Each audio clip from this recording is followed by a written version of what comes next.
Assalamualaikum warahmatullahi wabarakatuh. Kami kelompok 12 ingin menjelaskan tentang siklus sel. Sebelumnya, perkenalkan, nama saya Puput Nur Putri Gesyati. Nama saya Nazwarianti Dianisa. Nama saya Sifah Hildia Putri.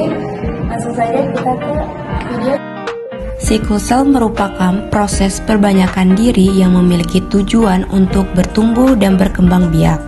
Melalui pembelahan sel induk yang diakhiri terbentuknya sel anak yang mempertahankan jenis dan sifatnya. Siklus sel merupakan salah satu upaya sel untuk bertahan hidup. Tahapan dalam siklus sel terdapat 4 fase utama siklus sel, yaitu fase gap 1, fase S, dan fase gap 2 yang termasuk ke dalam fase interfasi, sedangkan fase M atau mitosis termasuk ke dalam fase mitosis. Fase interfase merupakan proses persiapan dan penimbunan energi oleh sel untuk melakukan pembelahan. Terbagi menjadi 3 fase. Yang pertama, fase gap 1 atau presintesis merupakan pertambahan volume dan massa sel terjadinya sintesis RNA dan protein yang membutuhkan waktu 10 jam. Yang kedua, fase S atau sintesis terjadinya sintesis dan replikasi DNA sebagai materi genetik yang akan diturunkan kepada sel anak yang akan menghasilkan salinan DNA. Yang ketiga, fase gap 2 post duplikat DNA. Fase sintesis zat yang diperlukan untuk fase berikutnya, peningkatan sintetis protein sebagai tahap terakhir untuk melakukan pembelahan.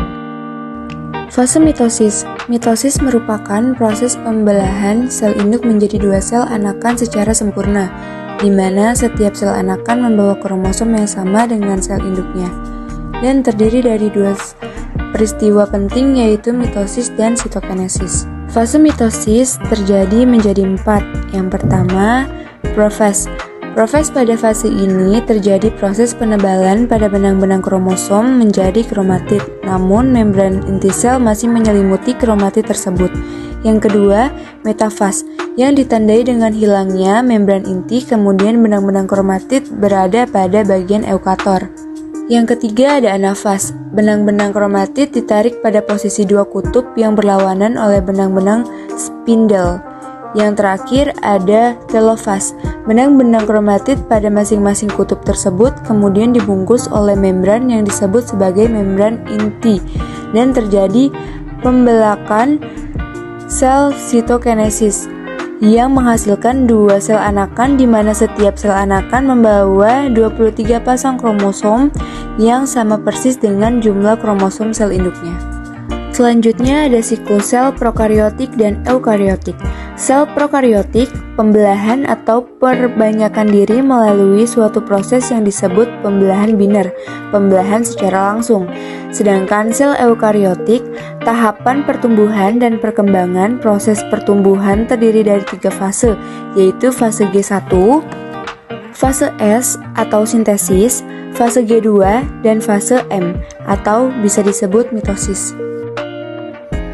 Fase checkpoint terjadi pada proses siklus sel. Selalu terjadi kontrol, checkpoint kontrol, pada 3 lokasi, yaitu pada akhir fase G1, akhir fase G2, dan pada proses mitosis, sitokinesis. Untuk memeriksa initial, internal, dan eksternal, dan memutuskan apakah akan lanjut dalam pembelahan atau tidak. Sistem kontrol. Sistem kontrol untuk siklus sel. Sistem kontrol siklus sel sangat kompleks dan menggunakan protein untuk mengaktifkan setiap siklus. Siklus sel memiliki pengaturan waktu. Kontrol siklus sel CDKS, Silin, Dependent Protein Kinases. Kerja CDKS sangat bergantung pada protein silin. Jam siklus pada manusia. Pembelahan sel dan merupakan fase terpanjang. Interfase sel kulit manusia berlangsung sekitar 22 jam. Sedangkan siklus sel secara keseluruhan berlangsung 24 jam. Sekian dari kelompok kami. Kurang lebihnya mohon maaf. Wassalamualaikum warahmatullahi wabarakatuh.